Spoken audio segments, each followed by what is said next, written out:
Hey guys, Keque here. I would like to take a moment before we start this video to tell you about my amazing sponsor today, my Discord channel. Please take the time, go down to the description of this video, join up, become a member. Everyone's welcome. OK/X/. I know these Native American cryptid stories are played out to hell and back, but have one to share from a few months ago. This is my first time telling anyone about it and also my first time doing one of these, so bear with me. Be me. 18th birthday. Grandparents own 50-ish acres of forest around an hour and a half away, in between the mountainous and Piedmont regions of North Carolina. Decide for my birthday to go camping out with some of my friends. There's a total of 6 of us including me. Let's call them Dave, John, Lisa, Andrew, and Sam. Around a half-mile off of the main road there's a decently sized cabin. Okay, I'm going to drop the green text thing from here on out, as it'll be easier for me to explain this way. The cabin is mostly just one big room with a bathroom and an attic for storage. The main room consists of a single queen-size bed, a TV on a stand connected to a satellite antenna, a kitchenette, a table and 4 chairs, and a few sofas. There was also an air mattress in the attic to sleep on. The idea was that 2 of us would sleep on the bed, and 1 person would sleep on the air mattress, while the other 3 used sleeping bags. Then, the next night, we would switch places, and so on and so forth. Anyways, we get up there in 2 cars, mine and Dave's. These guys are all pretty close to me, but some of them were unfamiliar with the others, particularly John. John was a co-worker of mine and no one else knew him at all. At first, it was kind of awkward, but as the night went on, we started drinking and everyone began having a good time. Even though the cabin had a fully equipped kitchenette, we had made a fire and were cooking hot dogs and s'mores on it. Shit didn't start getting weird until about 11 p.m., give or take. We were all having a good time, drinking, telling stories, and just in general dicking around. One of my buddies, Sam, said something along the lines of, "Aw, man, I need to piss," and walked off to a tree a ways away to do so. I didn't notice it at the time, but John later told me that at this point he started getting really unnerved, out of nowhere. After about 2 minutes of Sam being gone, a weird smell kind of rolled over into the area we were in. It smelled like burning rubber mixed with dried blood and a penny. I noticed it, but I don't think anyone else other than John really noticed it at this point, as it was really just a whiff. After another almost 5 minutes, Sam had finally come back from his piss. He seemed a little off somehow, but I didn't catch on that something was really off until later. Over the course of around 10 or 15 minutes, the smell progressively got worse to the point where everyone had noticed it, and John suddenly stood up and said, "I think we should go inside now." We all filed into the cabin, and then someone, I can't remember who, asked John, "Why the fuck did we need to come in for?" John's mother or grandmother, I can't remember exactly, was a Native American. John was really into the culture at the time and had visited some of his relatives off west various times. He started to explain to us that something might be fucking with us and that we should be really careful. All of us, at this point, wholeheartedly believed he was fucking with us. I mean, at this point all that had happened was a weird smell, right? That was when I realized something, and my stomach sank to my feet. There were only 5 of us in there. Right then, we heard a knock on the door, followed by "Hey, what happened?" I ended up walking off a little too far and got lost, and when I come back, the fire's out and y'all are all inside. Keep in mind it had been maybe a minute since we stood up and got inside, and the fire was going fairly hard at that point. We let him in, and then I asked him, "What are you talking about? You were sitting right next to me out there."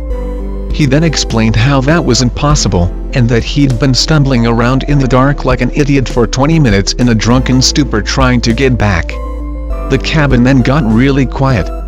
Nada, everyone stopped talking, silent, but there was absolutely no noise, type silent. I had spent many nights in the cabin before this point, and there was always the sound of the wind and various critters making noise 24/7.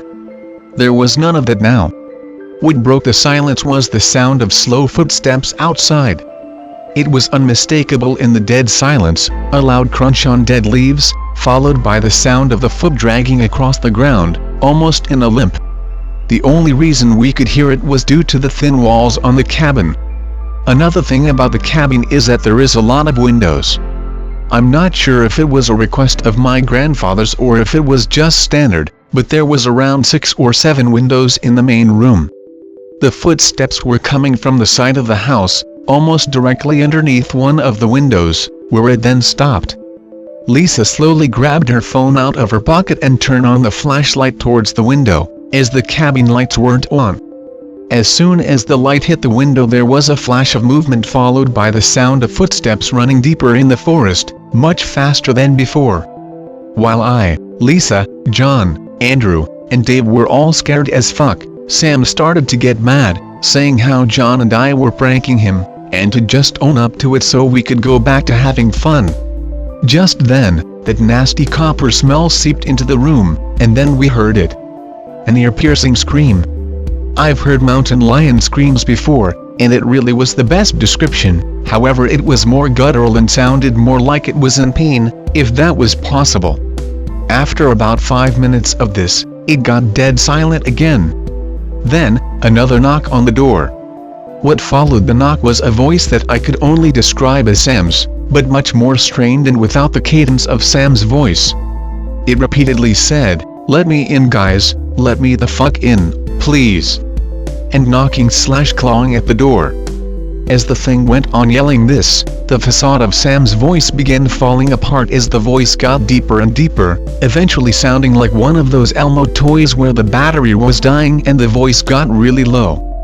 This persisted for around 2 hours, and then after it finally stopped, it began pacing around the house, occasionally yelping like a hurt dog or something.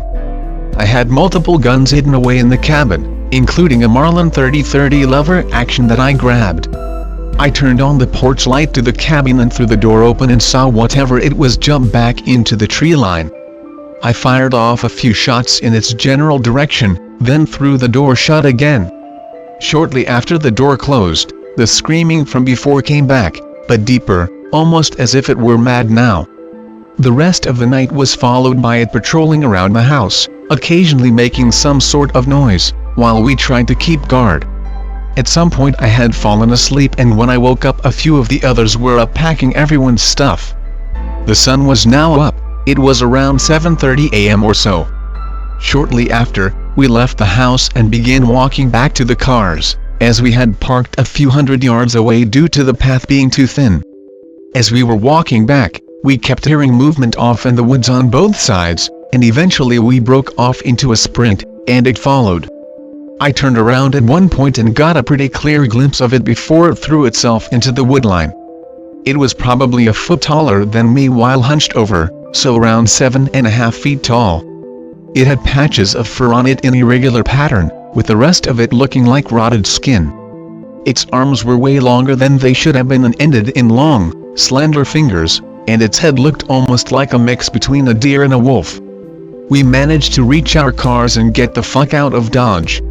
None of us have talked to each other about it since it happened, with the exception of me and John. He explained all of the skinwalker stuff to me and we are supposed to go back to spread some sort of ashes or something around the cabin and do some other things to ward the thing off. I have been hunting in and camping out in that land since I was a small child and I have never experienced something like that. The only thing I can think of that was different was that there had never been more than 4 people down there at once, and we had never partied or stayed up that late. I don't know if that thing was always there and I just never bothered it before or if it had moved in. If you guys have any suggestions as to what to do, I'm all ears.